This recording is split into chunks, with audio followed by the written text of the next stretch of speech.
Hey guys, Tyler here, and today I'm super excited to have on the call with me Greg O'Gallagher. How's it going today, Greg?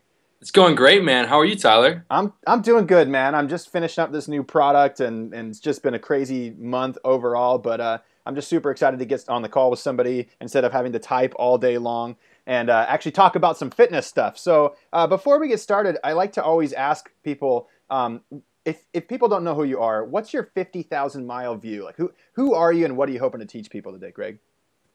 Well, I'm Greg Gallagher, and I run the site Kinobody, which really focuses on getting that lean, chiseled Hollywood physique. Because for a while, it was all about getting huge and getting really massive. I mean, now that's one component of it. There's really really a trifecta with Kinobody, but the other component is training in a way that maximizes your athleticism, your functionality. So not just being all show no go, being really athletic, and we could talk about that stuff later.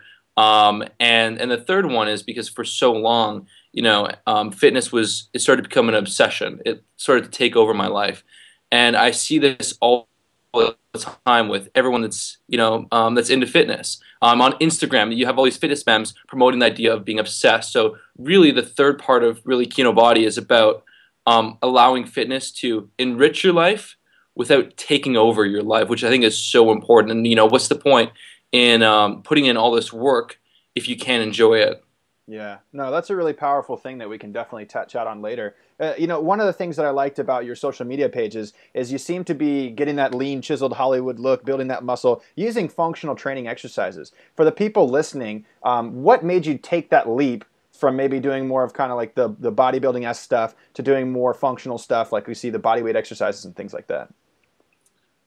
Funny enough, I didn't really find, I honestly find that, training in a way that maximizes your performance, if done correctly, can really optimize your aesthetics, the way you look. Sure.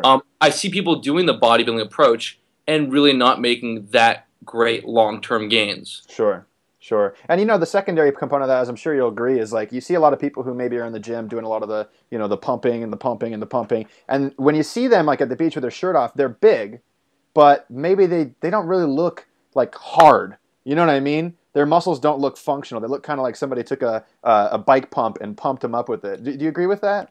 Yeah, no, I know you're saying, yeah, that sarcoplasmic hypertrophy. Yeah. And another phenomenon you see with those people is that, like, let's say you're at the gym on a Monday. You'll see this guy, and his chest will look really big. You're like, damn, look at that chest. And then, on Wednesday, he'll be training legs, and his, upper body will look a lot smaller. You're like, what is going on? And so he's just training his body to get pumped up and look good in the gym, whichever muscle he's hitting. And then, when he goes out with his friends later, he starts to flatten out a little bit. And God forbid if he takes a couple weeks off the gym or, he's got to work his butt off to maintain that size with tons and tons of volume. So if he ever had to, like, just train 2 days a week, he's going to flatten out really, really hard, like really well. I could go to the gym once a week and maintain near all of my size, Yeah. because I've built my physique off getting really, really strong, building Yeah. tons of relative strength. So it's not dependent on doing tons and tons of workload. It's just dependent on me being able to do very challenging tasks. Yeah. I love that. I love the concept of form follows function. The way your body looks is completely related to the way your body performs. And like you said, a bodybuilder, his job is to pump as much blood and fluids into his muscles as possible in order to build large muscles. And that works. That's what the adaptation to high volume, isolated training does. But like you're saying, is that strength lasts. And I think that's so powerful because I've had months here and there where it was just like absolutely insane, couldn't get into the gym, and then you go back in there and you could still hit the same numbers that you were hitting before. Sometimes you actually hit bigger numbers than you hit before because you get a good time rest. Why should people focus on strength? There's multiple reasons for this. For natural lifters, for the guys that aren't resorting to steroids and growth hormone, you're not gonna get great size if you're not getting stronger. You can go into a gym, and it's rare to see a guy with a great physique that's lifting elementary weights. It's just not going to happen. Now, if you have the huge guys that's taking lots of steroids, then they can just pump their muscles up with light weights all day long, and they'll grow like a tree. So whenever someone asks me, like, Greg, I'm struggling to put on some size on my chest, or I'm struggling to build a big back. I'm like, hey, well, how much are you doing for weighted chin-ups? And they'll be like, well, I'm not really doing weight. Like, I could maybe do like 6 chin-ups. I'm like, dude, talk to me when you're hitting 100-pound weighted chin-ups. Your back will be too big. You'll be like, Greg, my back is getting too big. How do I stop it from growing? Okay. Yeah. And that's partly because, as natural lifters, it's hard for bodies to do 2 things at once. So when you're doing a very high volume amount of training, your body has to, replenish glycogen stores, and there's a lot of and has to emphasize recovery and improving work load. And there's a lot of stuff to do before any sort of real hypertrophy is going to take place. And then in the terms of like the sarcoplasmic growth, pumping a muscle up, I mean, I've always found, and from my research, it's not a huge percentage of muscle growth that's going to come from that sarcoplasmic hypertrophy. Most of your gains will come from getting stronger in that 5 to 8 rep range, which is the sweet spot. And if you look at power lifters, they can gain tons of size. Granted, a lot of them aren't that lean, but if they were to lean down, they would be pretty huge. Although there's that second component, because they focus on the squat, bench, deadlift, they don't add that mass in an aesthetic way, which is really what my Right. Greek God program is about, putting on, like, filling out the upper chest and shoulders predominantly. But I mean, and then as well, I mean, what's the point in looking, like, even if you could get great physiques just pumping light weights all day, what's the point in building your physique like that when you don't have that, you're not capable.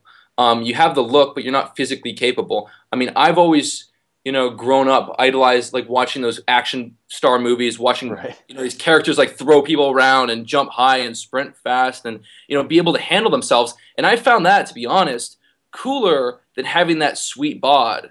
Right. So even though I probably will never have to, or, maybe very rarely do I actually have to use the fitness that I've developed, I still want that.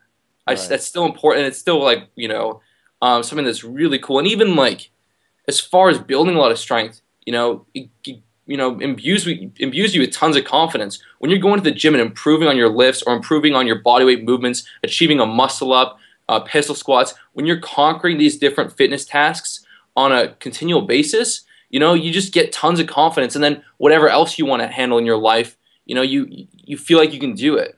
Yeah, I couldn't agree more. I think that's so fantastic. All the things that you just said about kind of strength and confidence and stuff like that, because way too many people are going to the gym and they're not getting any results. And it's because they're quantifying, in my opinion, it's because they're quantifying their results in the wrong way. And usually they go to the gym and they step on the scale. That's their quantification. Maybe they measure their bicep or they look at themselves in the mirror. That's their quantification. But when it comes to strength-related tasks or performance-based fitness, the quantification is your performance. And so to me, like you said, if you want to build an awesome back, then do chin-ups with 100 pounds. And once you can do that, you'll have an awesome back. And so forget about the awesome back and just focus on the frickin' chin-ups. Right. You know what I mean? and that solves so much right there, because when people obsess about, is my back growing, is my back growing, it just messes with your head. Yeah. Yeah, exactly. That's the point. It's like, if you have a metric that will achieve the goal that you want, focus on improving that metric, that strength metric. And then, you're not constantly obsessing about how your back's looking. Instead, you're focusing on, what, this week I added just 2.5 pounds to my chin-ups. And if I continue this pace, after a few months, I'll be up 30 pounds. I'll be up 50 pounds. And so it's a great, just natural progression into getting to your goals. And it's when you're talking about your physique and the way you look, there can be so much mental baggage there. You know what I mean? People stressing about what their body fat percentage, how they look. And if you just wash that away and just focus on performance metrics and let the physique fall where it may, you're actually going to get better results, because you're not going to be screwing with yourself and chain jumping programs all the time. Because that's the one issue that you probably see all the time as well, is just people just want hot programs. They can't stick to a program they can't for more than a week. And that's why they're not getting great results. Because they'll do a workout, they'll, like, after a week, they'll look in the mirror, like, I might change, I'm not sure if I'm changing. It's like, the only thing you need to focus on is is progressing on your movements. If you're doing that, then that's fantastic. I had one guy email me recently, and he was doing one of my programs, and he was talking about the nutrition stuff.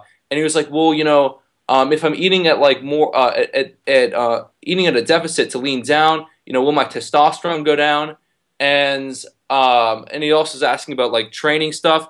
I'm like, dude, you can find a problem with any program. Like there's no, if you try and get everything perfect and in place, it won't work. It's impossible. So Right. you can always pick something that is wrong with the program. And I just told him, dude, and I call people out hard about this because that's the only way they're gonna learn. I'm not gonna, lillygag him all day and just validate his stupid beliefs. This is wrong. This is why you're not improving. You're being retarded. Okay? I call it out hard, and he's like, he thanks me for it. I'm like, dude, stick to a program. As long as you're getting stronger, the program is kicking ass. That solves a lot right there. Yeah, that's true. I mean, it's hard sometimes to call people out because I think the one thing I like to say is people like to chase shiny objects. You know what I Right. mean? And so what they're doing is I checked out this Greek God program. I did it for 7 days. It's pretty cool. Then I went and checked out Tyler's Warrior program and did this then I did this, and I did that, and I did this. And then I kind of do like a combo of all of them and whatnot. It's like now you're just completely confusing what is supposed to work. And in reality, you're right. People just need to do something consistently for just like I tell people, give me 90 days. Just try this for 90 days, 3 days a week, follow this diet for 90 days, and let's see how much transformation actually happens when you do things that consistently. But it's hard to get people to really realize that. What do you think causes people to have such a paralysis analysis and such a shiny object syndrome these days?